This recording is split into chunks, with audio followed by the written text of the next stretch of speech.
Good morning, good morning, good morning, good morning to our dear listeners. This is our official podcast channel, and today we're gonna discuss a book entitled Prisoners of Geography, 10 Maps That Tell You Everything You Need to Know. So before we start our discussion, let's give a shout out to our avid listener, Mr. Michael Jamino. Before we provide a brief biography about the book and its author, let us first introduce ourselves. I'm CABICO, and the discussion will also be held by my other host sitting in front of me. Jonalyn, please introduce yourself. Yes, I am John and LAMAR, and please stay tuned. Aubrey will now take the floor.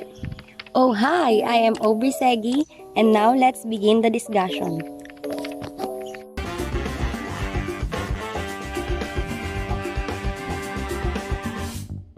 And there you have it, guys. Now, let us proceed to the brief biography of the book and its author. Prisoners of Geography was published in 2015. It investigates the profound impact of geography on international politics. The author of the book is Tim Marshall, who was born in 1959. He began his career as a journalist and has worked for a variety of media outlets, including Sky News, the BBC, and LBC Radio. He has reported from conflict zones all over the world, including the Balkans, Iraq, and Afghanistan. Through 10 maps, Marshall delves into various geopolitical regions, including Europe, Russia, China, the Middle East, Africa, and the Americas. He discusses how geographical factors have shaped historical events, ongoing conflicts, and current power struggles. That's right. Also, the book explores topics such as the significance of mountain ranges as natural barriers, the impact of access to waterways and natural resources, and the challenges posed by landlocked countries. Marshall examines how geographical features such as mountains, rivers, and coastlines shape the political dynamics of different regions.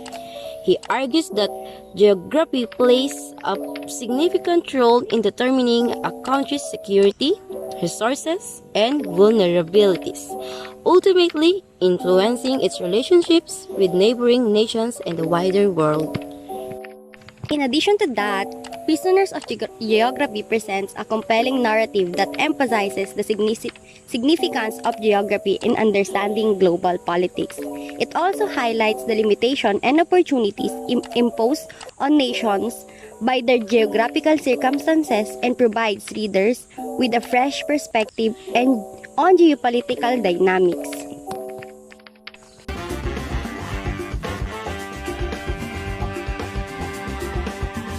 Now let's jump to chapter 1 of Prisoners of Geography.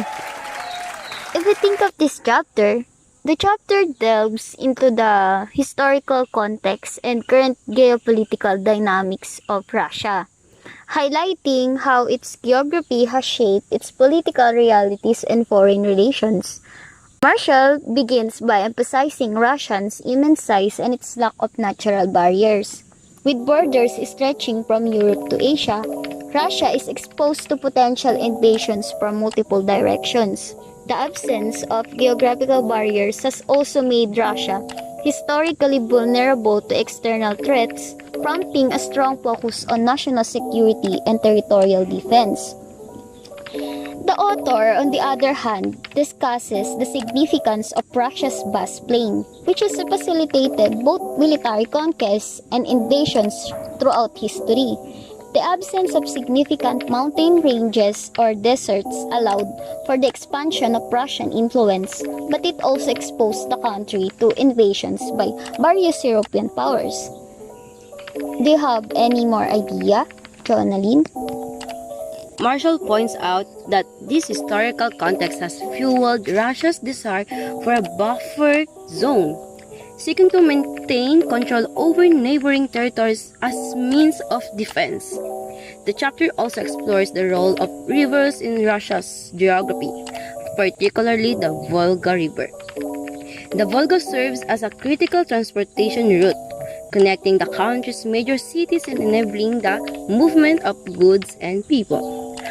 Also, Marshall highlights how controlling this waterway is essential for Russia's internal cohesion and economic development. Moreover, the chapter delves into the strategic importance of the Black Sea and the Baltic Sea of Russia's access to global trade routes.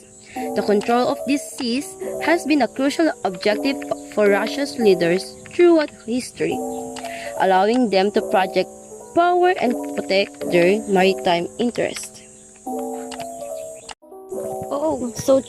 Throughout this chapter, Marshall provides historical and contemporary examples to illustrate how Russia's geography has shaped its geopolitical realities.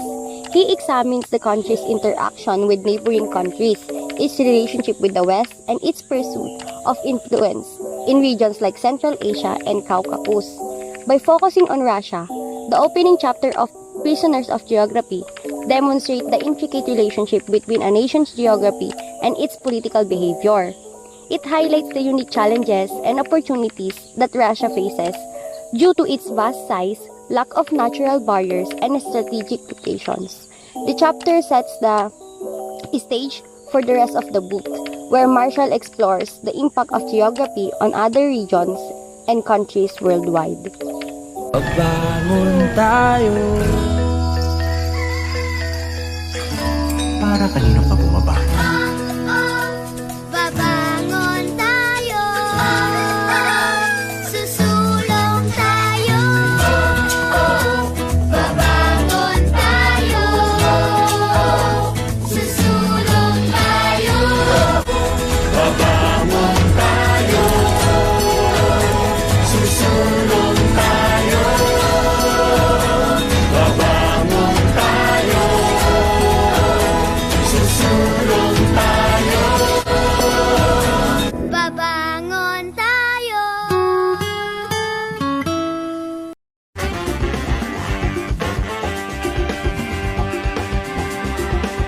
So now, let's proceed to the chapter 2, which is China. It explores the geographic difficulties and opportunities that China faces, which influence its domestic and foreign affairs. It was also emphasizes the crucial part geography plays in China's history, politics, and aspirations for the world. Throughout its history, China's huge geography has been both a blessing and a curse because of its size. Over 9.6 million square kilometers, it is home to a variety of resources, including agricultural fields and mineral deposits. But its size has also created considerable difficulties for administration and integrating a varied populace dispersed across various environments. The intricate border regions of China present one of the country's biggest geographical concerns. 14 nations, including India, Russia, and a number of Central Asian countries. Border China. Mountains, deserts, and rivers that form these borders have historically functioned as obstacles to discourage invasions of China's interior. Over time, though, they have also developed into causes of contention and tense situation as shown in the persistent territorial dispute in South China Sea. That's absolutely right, Aubrey. In addition to that, the importance of China's natural barriers, particularly the Tibetan Plateau, is emphasized. The plateau, which has an average elevation, if I'm not mistaken, is over 4,000 meters, serves as a fortress to defend China's western frontier. It also makes it more difficult to trade and communicate with other nations, which adds to China's historical mindset of isolationism. The Yangtze River and other significant river systems in China, which have had a significant impact on the development of that nation's civilization, are further examined. Moreover, these rivers have made agricultural land more productive and aided trade and transportation. They do, however, also provide substantial problems because they frequently flood, which has disastrous effects on both the infrastructure and the populace. This also covers China's demographic difficulties, notably those related to its enormous population, China's massive population of almost 1.4 billion puts enormous strain on its resources, land, and infrastructure. There are strong regional discrepancies as a result of population concentration in some areas, such as the eastern coastal districts, while the interior provinces frequently lag in terms of development. The chapter also looks at how China's one-child policy, which has led to an aging population and a declining workforce, has affected society. And also, this explores China's large-scale infrastructure initiatives, including the Belt and Road Initiatives or BRI, the Grand Canal, and the Great Wall of China. These initiatives highlights China's past and ongoing attempts to get beyond geographical constraints and increase its influence. The BRI's objective of establishing a network of trade and economic corridors that would link China with Europe and Africa. Despite the potential for economic growth, this plan also raises questions about China's geopolitical objectives and the potential financial burdens on the recipient nations. The geopolitical ramifications of the Taiwan Straits, as well as China's relationship with Taiwan, is also mentioned. The strait serves as a vital choke point for China's maritime ambitions and future military conflicts with the United States, underscoring the waterway's strategic significance. Marshall also explores the complicated mechanics of the One China policy as well as China's long-standing claim over Taiwan. So, as a result, this offers a perspective examination. This offers a perspective examination of the topographical difficulties and opportunities that influence China's national policies and aspirations for the world. China's geography is crucial in determining its historical and modern course, from its intricate boundaries to natural obstacles, population pressures, and ambitious infrastructure projects. Understanding China's domestic and foreign policies, as well as its status as a significant global power in the 21st century, requires an understanding of these geographical elements. Want a break from the ads? Too bad. You're poor. The Spotify app knows exactly what Bluetooth device your phone is pairing to, and for the last 2 years, it's been a single AirPod. Where's your other AirPod, you broke bitch?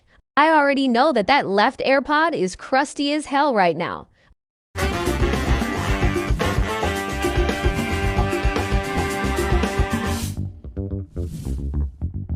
Welcome back again. Today, we have an intriguing topic to discuss: the United States' advantageous position in the world and its implication for the future. Joining me are my co-hosts May and Aubrey. How are you both doing? Hi, I'm doing great. Excited to dive into this topic and explore the role of geography in shaping geopolitics. Thanks for having me. Absolutely. Glad to be here. The United States' unique geographical position has also always fascinated me, and I can't wait to share my thoughts on the matter.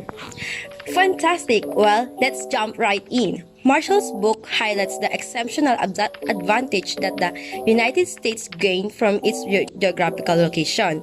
Protected by two massive oceans, the country enjoyed 3 centuries of westward expansion without the fear of external aggression.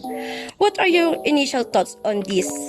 It's remarkable to think about how the United States and the luxury of focusing on internal growth and development without the constant threat of invasion.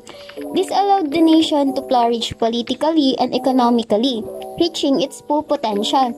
However, we should also acknowledge that the early settlers laid the foundation for this success by upholding liberal principles of private property, individual rights, and freedoms. Absolutely, the adherence to this principle was crucial in shaping the nation's growth. But let's not overlook the fact that the absence of major and external threats played a significant role in fostering stability and progress. While other regions faced invasion and conflicts throughout history, America enjoyed a relatively peaceful existence, allowing for long periods of incubation. That's an excellent point.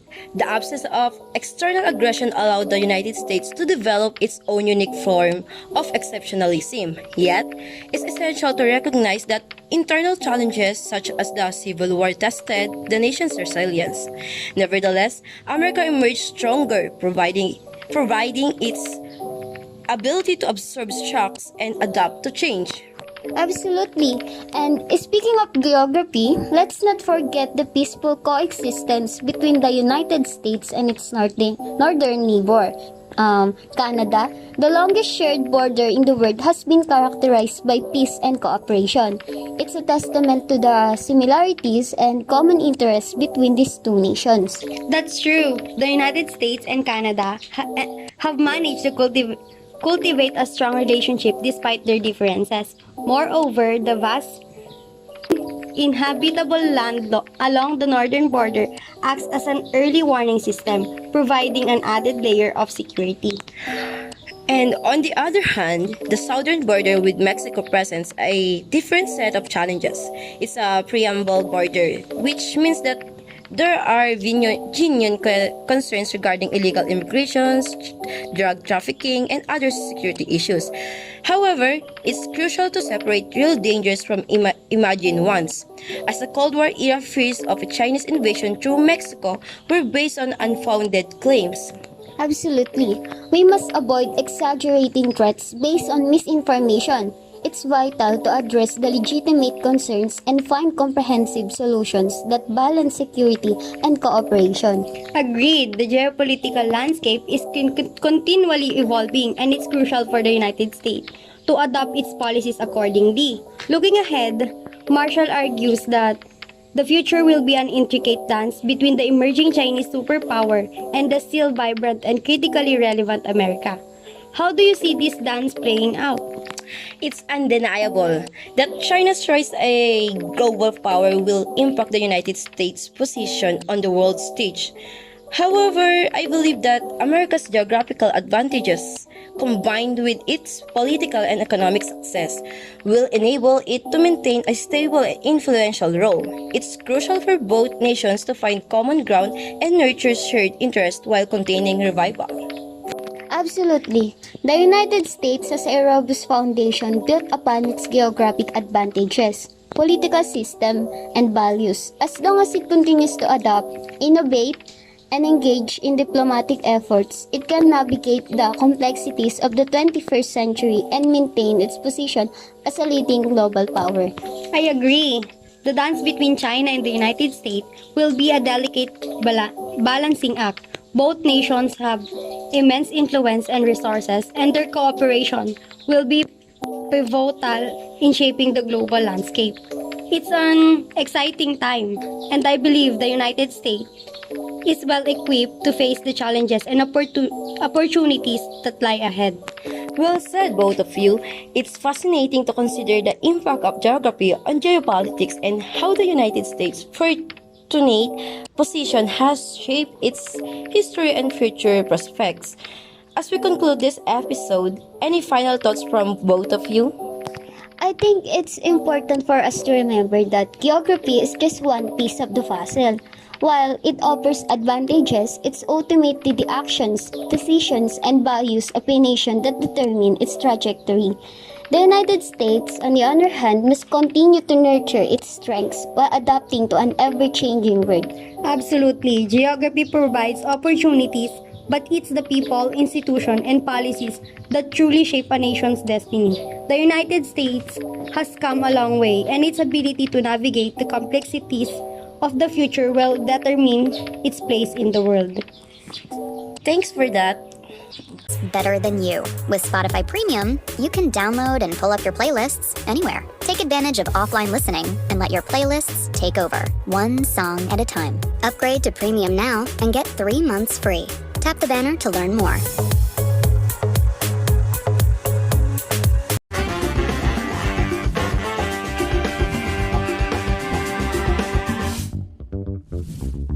And now, we're back again and again. Our next topic is Chapter 4, Western Europe. Do you guys know that Western Europe is characterized by diverse physical features? It includes the vast North European plain, the rugged mountain ranges of the Alps and Pyrenees, and the presence of major rivers like the Rhine, Seine, and Danube. These features have played a significant role in shaping the region's history and political dynamics. What do you think, Jonah? Let me add some info about it, May. Western Europe's physical geography has facilitated connectivity and trade, right? The North European plain provides relatively flat and accessible terrain for transportations and infrastructure development. Additionally, the presence of major rivers and their navigability has historically enabled the movement of goods and facilitated trade within the region. Additionally, the chapter may delve into the historical conflicts that have shaped Western Europe. The mountain ranges, such as the Alps and Pyrenees, have acted as natural barriers, providing strategic advantage to countries defending their territories. These geographical features have influenced the outcome of conflicts and the establishment of national boundaries. I agree, guys. Another thing is that Western Europe is surrounded by seas and has a long history of maritime trade and exploration. Coastal regions have often been centers of economic and cultural activity, shaping the development of cities and trade networks. The chapter might discuss the geopolitical significance of coastal regions and the influence of naval power on Western European nations. Also, the chapter may explore the role of geography in the formation and functioning of the European Union, or known as EU. The proximity and interconnectedness of Western Europe or Western European countries have made regional cooperation and integration more feasible. Also, take note that the EU's policies, including the free movement of goods, people, and capital, had been influenced by the region's geography and the desire to foster economic and political stability. Yang si Maria, isa lang ang gusto niya. Korek ka dyan. Gusto niya yung sulit na binibili niya. Korek ka dyan. Kaya gustong-gusto niya ang Jollibee lang sarap value meals. Walang katapat sa sulit at sarap. Dito sa Jollibee, walang ayaw si Maria. Korek ka dyan. Sa akin ba yan? Diyan ka mali. Jollibee, ating ang sarap.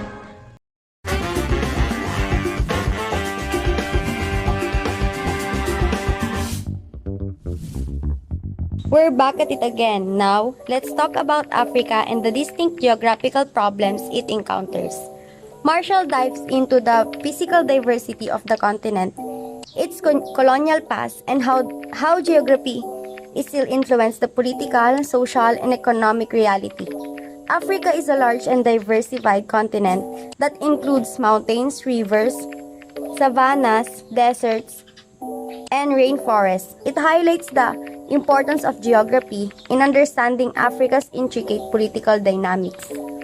True, the size of the continent alone is significant because it is home to more than 50 nations, each of which has a unique history and set of difficulties. It was emphasizes that the traditions of European colonization has had a significant role in determining Africa's current situation. Throughout the scramble of Africa in the latter part of the 19th century, European nations partitioned Africa among themselves, defining arbitrary frontiers without considering already existing racial or cultural divisions. These unnatural borders, which were frequently straight lines on maps, split apart populations, group opposing factions, and disregarded geographical elements of the natural world. You know what, guys? According to Marshall, these boundaries have been a persistent source of instability and warfare across the continent. DRC, or the Democratic Republic of the Congo, is one of the noteworthy examples Marshall examines. Although the DRC is endowed with abundant natural resources like diamonds, gold, as well as coltan, decades of unrest and instability have afflicted the country. Due to its large area, poor infrastructure, and open borders, the DRC has become a haven for rival militant organizations and other countries looking to take advantage of its resources. Imagine that.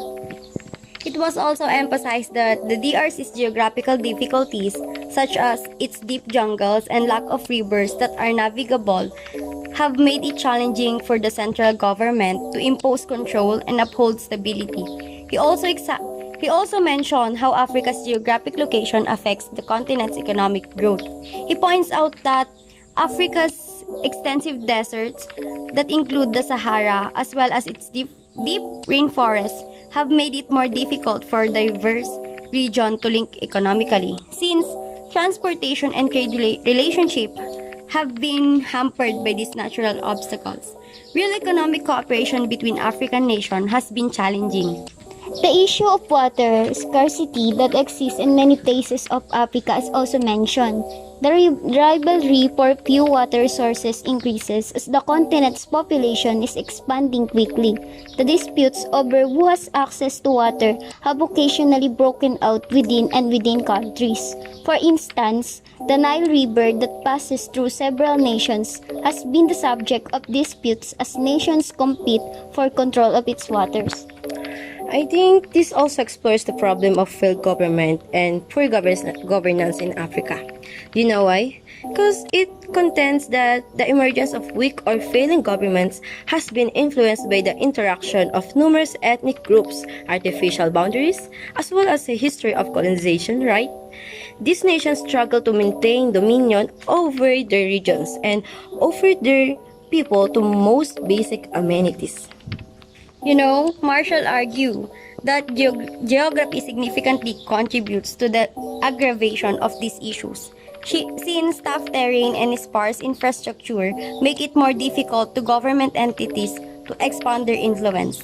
This offers a thorough analysis of the geographic variables that have molded Africa's history and continue to have an impact on its current situation. It was also emphasized that how geography has been a significant factor in forming the political, social, and economic aspect of the continent, including arbitrary colonial borders to the influence of the physical geography on the economic growth and government. Understanding these regional patterns will help us better grasp the complexities and difficulties that American countries are currently dealing with. Better than you. With Spotify Premium, you can download and pull up your playlists anywhere. Take advantage of offline listening and let your playlists take over, one song at a time. Upgrade to Premium now and get 3 months free. Tap the banner to learn more.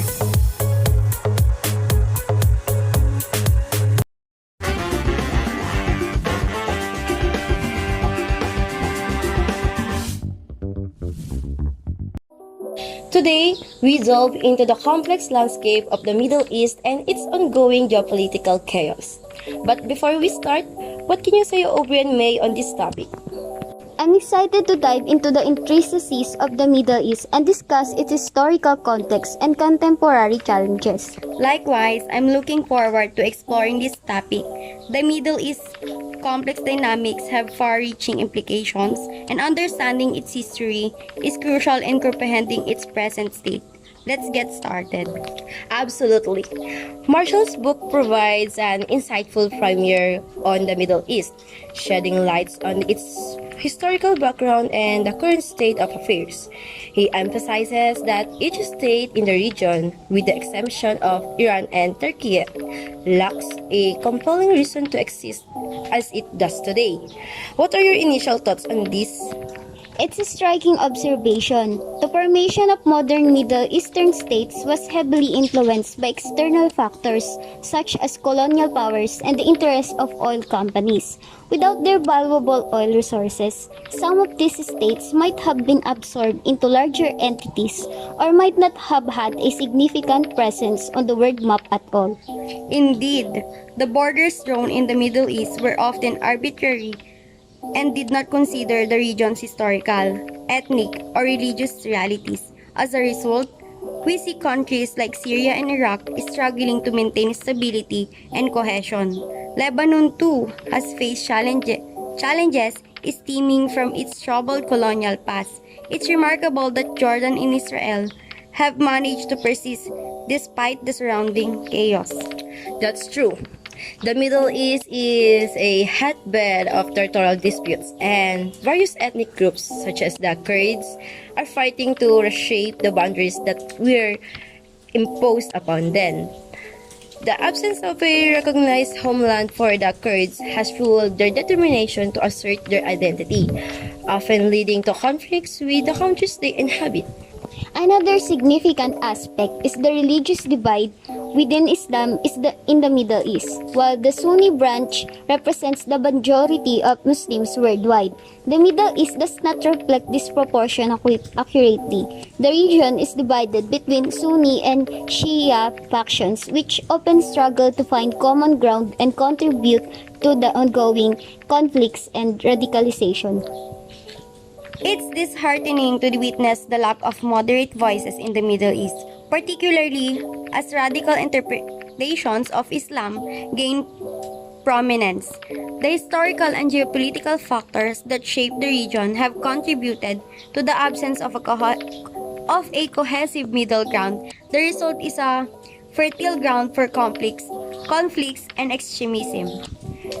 In addition to that, Marshall, like many others, seems resigned to the reality of an extended period of chaos in the Middle East, comparable to the 30 Years' Wars.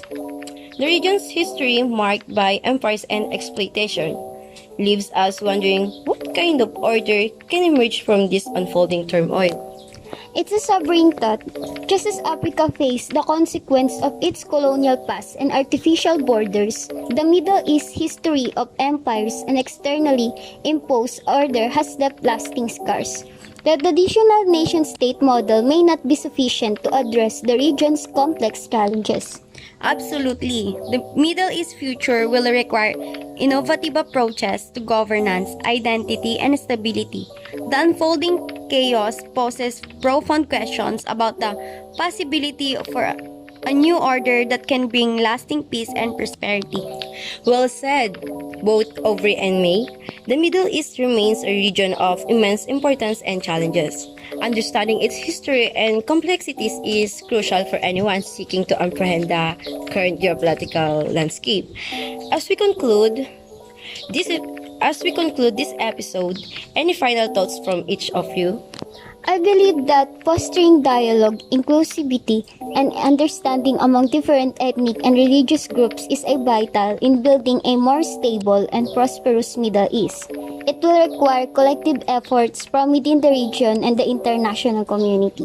Absolutely. Engaging in diplomacy, promoting education, and supporting economic development are essential components of any strategy aimed at fostering stability in the Middle East. We must recognize the diverse interests and aspirations of the people in the region and work towards a more inclusive future. Well said, both of you, and thank you to our listeners for tuning in to another episode of Global Perspective. We hope this discussion has provided valuable insights into the complexities of the Middle East. Time to beat energy gap. Let's do champ moves like James.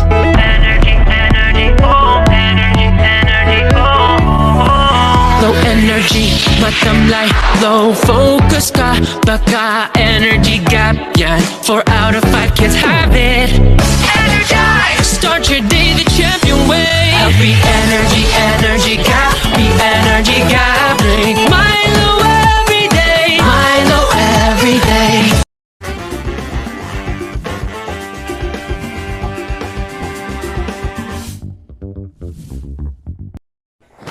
Let's dive into Chapter 7 of Prisoners of Geography by Tim Marshall. Focuses on the complex relationship between India and Pakistan, two neighboring countries with a long history of conflict and geopolitical tensions. The chapter explores how geography has shaped the dynamics and challenges between the two nations. The chapter also delves into the historical context of the partition of British India in 1947, which led to the creation of India and Pakistan as separate nations. That's right, May. It discusses the challenges and violence that accompanied this partition, including the division of the region of Kashmir, which has been a major source of conflict between India and Pakistan ever since. The line of control established after the Indo-Pakistani War in 1971 demarcates the boundary between the Indian administered and Pakistani administered parts of Kashmir. I also think that the chapter highlights the strategic importance of the Kashmir region due to its geopolitical location and access to vital waterways. Am I right? Kashmir is situated in the Himalayas, surrounded by India, Pakistan, and China. Its control not only has significant symbolic value but also provides strategic advantages in terms of military positioning and access to water resources. As you can see, May and Jonah, the chapter also explores the nuclear rivalry between India and Pakistan, both of which have developed nuclear weapons. The presence of nuclear capabilities adds an additional layer of complexity and risks to the region's geopolitical dynamics, as any escalation of conflict could have catastrophic consequences. Another thing is, it also discusses the role of China in the India-Pakistan relationship. China has been a close ally of Pakistan and has supported its military and economic development. The book examines China's strategic interests in the region, including its involvement in infrastructure projects such as the China-Pakistan Economic Corridor or CPEC, which further impacts the dynamics between India and Pakistan. To provide more info about that, Chapter 7 also explores the ongoing challenges faced by both countries, including territorial disputes, cross-border terrorism, and internal conflicts. It also examines the prospects for peace and resolution, acknowledging the complexity of the issues involved and the deep-rooted historical and ideological divisions. Babangon tayo!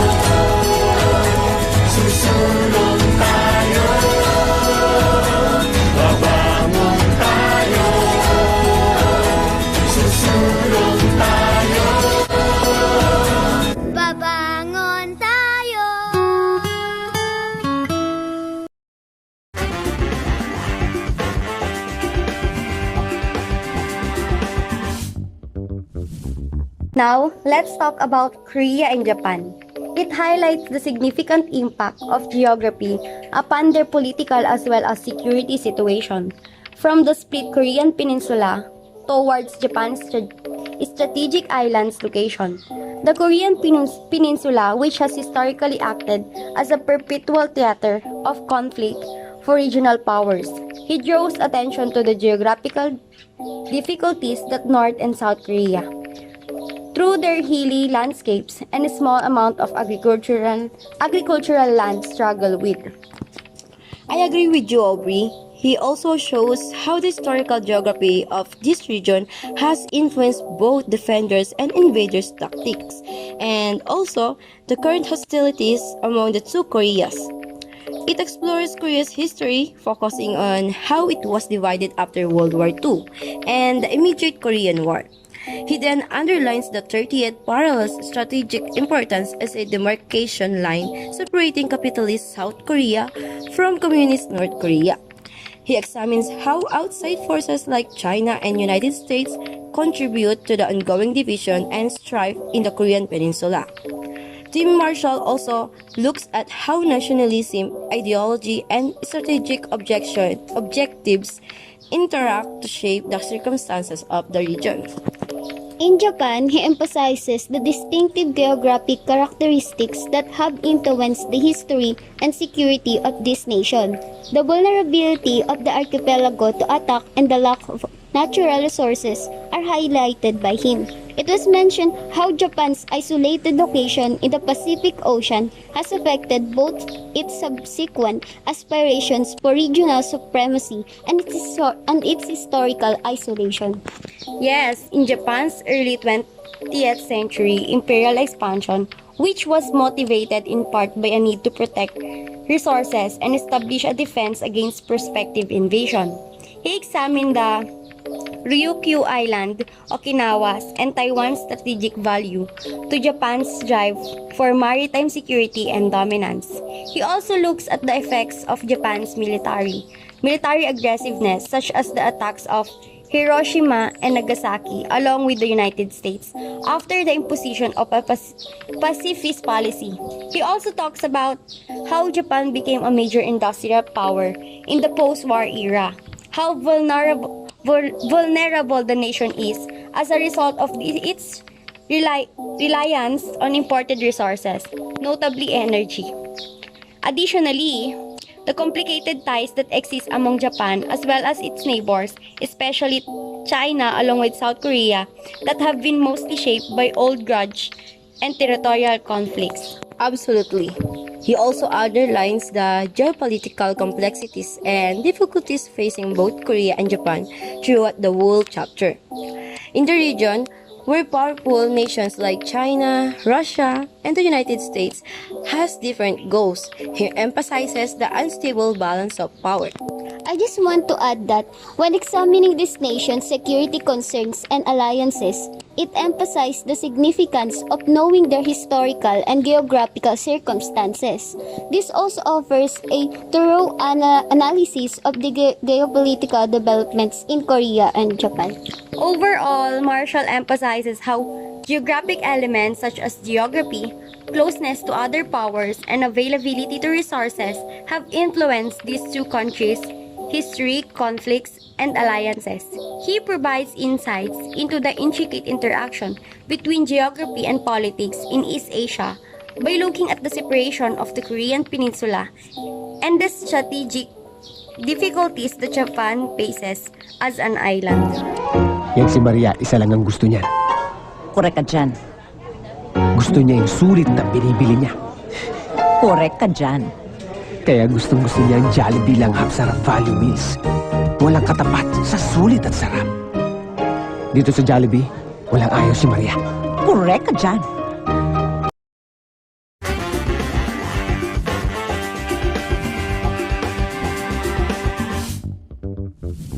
Welcome back to another episode of our podcast. Today, we embark on a journey through the diverse and complex region of Latin America. I'm joined again by my fellow explorers, May and Aubrey. Hi, thank you. Excited to delve into the rich history and challenges of Latin America. Likewise, I'm looking forward to discussing the fascinating dynamics of the region. Latin America has a complex tapestry of cultures, struggles, and potential. Let's dive right in. Indeed, Marshall's book offers a sobering perspective on Latin America, while geography plays a significant role in shaping the fate of these countries. The narrative focuses on human failures rather than external factors. It's hard not to reflect on what could have been and missed opportunities. Absolutely. Pre-Columbian Latin America was home to great civilizations, comparable to those in Europe and Asia. However, the arrival of Europeans brought disease and conquest, stripping the region of its geopolitical advantage. Today, Latin American countries, big and small, are trapped in the umber of their histories, grudges, corruption, and challenging geography. There's a surreal quality to diverse string of countries that make up Latin America. From Mexico's arid northern desert, which has long been a breeding ground for chaos, to the challenges faced by Central American nations in securing themselves amidst natural disasters, foreign intervention, and porous borders, the region struggles with a multitude of complex issues. I want to add that Panama found refuge in the American-built canal, while Nicaragua seems to be turning to China for a similar lifeline. Costa Rica stands out as a jewel in the region, having achieved stability and prosperity by maintaining close ties with the United States. As we move south to the vast continent of South America, Brazil grapples with the challenges posed by its geographical isolation, with water on both sides limiting its access and connectivity. And despite its long coastline, Brazil's trading centers remain isolated from the rest of the country, much like the significant portion of its population living in impoverished pueblos. Argentina, once one of the world's wealthiest nations, has faced economic struggles, inflation, and sovereign defaults. Bolivia, too, experiences isolation and resentment. You know, Chile, on the other hand, stands out as a prosperous yet solidarity country on the continent, as Marshall argues that there are still those who believe in Latin America's potential and its moment in the sun. Perhaps Brazil will harness the opportunities presented by the Amazon, and Argentina will effectively manage its natural resources. However, as Marshall concludes, it is essential to get the politics right to truly seize the benefits and overcome the challenges of geography. Indeed, that's right. The intersection of politics, governance, and geography plays a crucial role in shaping the trajectory of Latin American nations. It's a region with immense potential and a diverse array of challenges. As we wrap up this episode, any final thoughts from either of you? It's essential to recognize the richness and diversity of Latin America and to support efforts towards good governance, social development, and economic stability. By addressing the root causes of the challenges faced by the region, there's a possibility for positive change. Absolutely. Latin America's journey towards a brighter future requires collective efforts, both within the region and from the international community. By fostering dialogue, promoting education, and addressing issues of inequality and corruption, we can help unlock Latin America's full potential. Well said, May and Aubrey. Thank you both for joining me today, and thank you for our listener for accompanying us on this exploring of Latin America. We hope you find this discussion enlightening and thought-provoking. Until next time, take care. Healthy energy gap, the energy gap. Drink Milo every day. Milo every healthy energy gap, the energy gap. Drink Milo every day. Milo every day.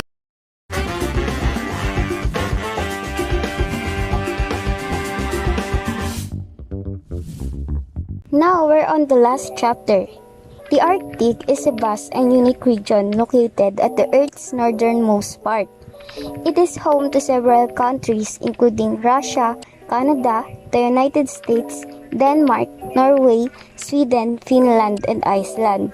The Arctic is rich in natural resources, including oil, natural gas, minerals, and fish. The melting of sea ice due to climate change has opened up new opportunities for resource exploration and extraction. This has led to increased interest from countries in the region and beyond, as they seek to secure access to these valuable resources. In addition to that, the receding ice in the Arctic has also resulted in the opening of new maritime trade routes, such as the Northern Sea Route and the Northwest Passage. These routes offer shorter transit times between Europe and Asia, reducing dependence on trading shipping lanes. So, as a result, there is growing competition among nations to control and navigate these routes, which has geopolitical implications. I agree. Several countries including Russia, Canada, Denmark, and Norway have competing territorial claims in the Arctic region. These claims are based on the geological factors such as extended continental shelves and have led to disputes over the ownership and control of specific areas. Do you also know, guys, that the Arctic is experiencing the effects of climate change at an accelerated rate? The shrinking ice cover and rising temperatures have significant environmental implications, including the loss of habitats for wildlife and the potential release of greenhouse gases trapped in permafrost. The region has also become a focal point for discussions on climate change mitigation and international cooperation. Also, the strategic importance of the Arctic has sparked increased geopolitical competitions among the Arctic nations. These competitions involves military buildup, strengthening our territorial defenses, and assertive actions to protect national interest. The Arctic region has become an arena where geopolitical rivalries intersect and resource explorations, maritime trade, and security concerns. The Arctic is undoubtedly a region of growing geopolitical significance and is subject to ongoing discussion and developments among the countries that have a stake in its future.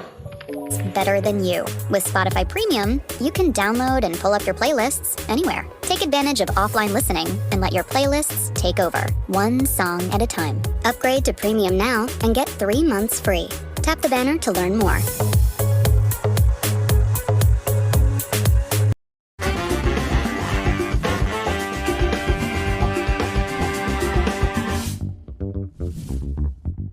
To sum up everything about the book, The Prisoners of Geography, this book takes us on a journey to examine how geography affects both the domestic and international political landscape. Prisoners of Geography is a significant book that emphasizes the significant influence of geography on world affairs. Tim Marshall shows how geographic characteristics such as mountains, rivers, and oceans, as well as access to natural resources, have a big impact on how countries develop. Yeah, that's right. And you know what, guys? Despite technology and globalization have facilitated greater interconnectedness, Marshall contends that geography continues to be a strong force that limits and shapes a country's options. And he also contends that nations are somewhat enslaved by their geographic location, right? For instance, access to resources and trade are frequently issue for landlocked countries, whereas maritime trade and naval strength are advantages for coastal nations. That viewpoint is interesting. I just want to add that Marshall dives into a number of instances, including the size of Russia's territory and how it affects its capacity for self-defense. The challenges China faces owing to its mountainous borders, as well as the historical importance of the Mediterranean Sea and how it has influenced the emergence and demise of civilization. He also looks at how geographic factors play a role in hostilities such as the continuing South China Sea War. He then underlines how a country's ability to control and exert influence can be severely impacted by its access to vital sources like water, gas, and oil. He looks at how resources control might affect economic strength or weakness and the distribution of power among countries. As an instance again, the Middle East has historically served as a focal point for geopolitical conflicts due to its oil deposits, right? It appears that geography can be both a strength and a weakness. Prisoners of Geography was an insightful and stimulating book for me. Marshall deserves praise for his ability to concisely and understandably convey complicated geopolitical ideas. The book appeals to readers because it disproves accepted thinking and emphasizes how geography continues to have an impact on international events. It serves as a reminder that location still affects history's development and how our lives are lived in a world that is becoming more interconnected. Thank you for your insight about Prisoner of Geography, both May and Aubrey. It's obvious that Tim Marshall's book was successful. His inventions of the impact of geography on countries is both eye-opening and intriguing. So for today, that is all. We sincerely hope you like this episode. So join us once more soon.